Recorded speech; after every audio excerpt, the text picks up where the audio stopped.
PSG Fan TV, bonsoir à tous, bonsoir à toi Miguel. Salut Byron. Tout de même, la soirée finit bien. 3 points pour le Paris Saint-Germain.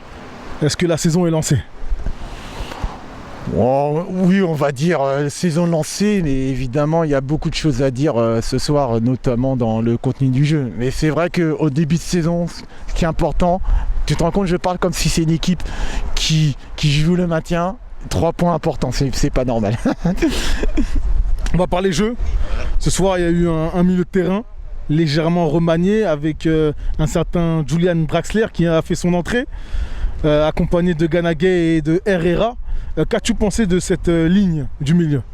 Ça a été compliqué le milieu ce soir. Déjà, c'est la première fois qu'ils jouaient les 3 ensemble. Et ça s'est vu au niveau des automatismes.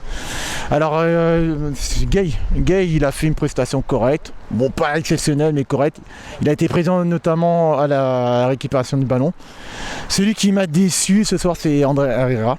C'est un joueur que j'aime bien, qui était sur une bonne lignée, notamment en Ligue des Champions. Il a fait des bonnes prestations. Et Draxler, il a fait des bonnes choses et des choses... Il marque son but ce soir? Ouais, quand même, c'est ça qui, je trouve, qui sauve son match. Mais je l'ai trouvé trop discret malgré tout, parce que c'était à lui de amener le jeu, comme Neymar n'était pas là, notamment, et Verratti n'était pas là. C'était à lui de prendre le jeu à son compte, et c'est pas assez ce qu'il a fait. Même s'il marque le but, il nous sauve ce soir, mais dans le jeu, c'est trop discret. Il faut qu'il se monte un peu plus. Est-ce que tu penses que c'est une question de conditions physiques? Parce qu'on sait que sans conditions physiques, tu ne peux rien sur un terrain de foot. Ou est-ce que tu penses, à l'opposé, que le manque de choix tactique, le manque de tactique, le manque de schéma, le manque de consignes, voilà, je pose la question, peut faire que le Paris Saint-Germain lutte en ce début de saison? Alors, c'est un peu des deux, je suis d'accord. Préparation, on n'a pas eu de coupure. On n'a pas de coupure, on n'a pas à souffler. Quand tu vois les autres grands championnats, les autres clubs qui étaient engagés en Ligue des Champions ou en Ligue Europa, ils ne reprennent pas tout de suite.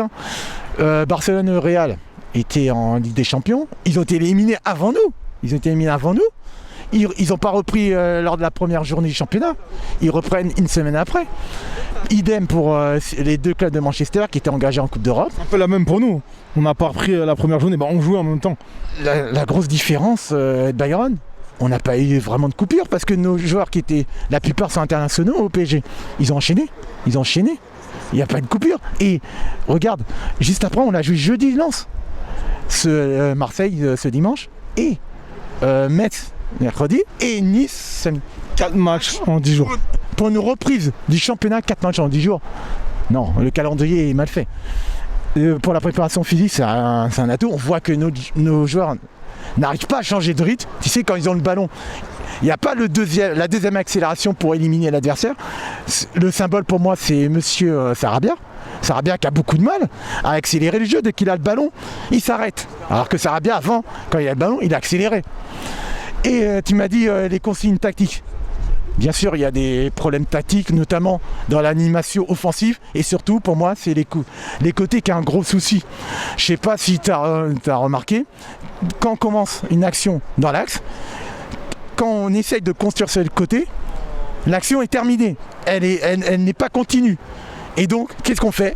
On stoppe le ballon et on retourne en arrière. Donc, l'action que tu as commencée, elle est terminée trop tôt, et donc une équipe qui défend bien comme Metz ce soir, qui a des consignes très défensives, elle n'est pas en danger si tu mets pas.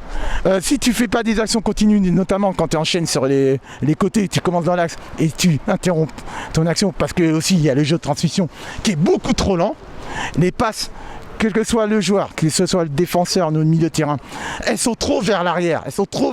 Donc finalement, les percées, elles viennent du centre. Exactement. Mais justement, la preuve, Di Maria, les meilleures passes qu'il donne, c'est quand il revient dans l'axe et qu'il donne à Draxler la première action en première mi-temps. Il revient dans l'axe. Di Maria, il doit être sur le côté, je suis désolé. Il ne doit pas repiquer dans l'axe pour trouver Draxler sur le côté. Et l'action, l'animation sur les côtés, c'est le gros problème du PSG. C'est le gros problème, c'est criant. C'est criant, là ça s'est vu ce soir. Une équipe de top niveau, tu sais, les meilleurs clubs, le Bayern, le Manchester City, Liverpool. Les joueurs qui sont toujours les plus dangereux, ce sont les latéraux. Kimmich, Davis, Bayern. Liverpool, Trent. Arnold, Robertson. City, c'est un peu plus particulier, mais Bayern et Liverpool, pourquoi je cite ces deux-là? C'est les deux clubs qui ont gagné la Ligue des Champions. C'est les animations des latéraux. Et le but de Bayern contre nous, il vient de quoi? Sans de Kimmich sur Coman. Et ouais, les latéraux sont indispensables dans le foot moderne. Si nos latéraux ne sont pas assez impliqués dans le jeu offensif, si les actions sont interrompues sur les côtés, ça ne peut pas déstabiliser une équipe qui défend bien. Merci à toi. Merci à toi et je suis content d'intervenir sur PSG Fan TV depuis un petit moment, ça fait plaisir. Et bravo à toi, Byron et au NIP. Merci à toi. Merci, c'est gentil.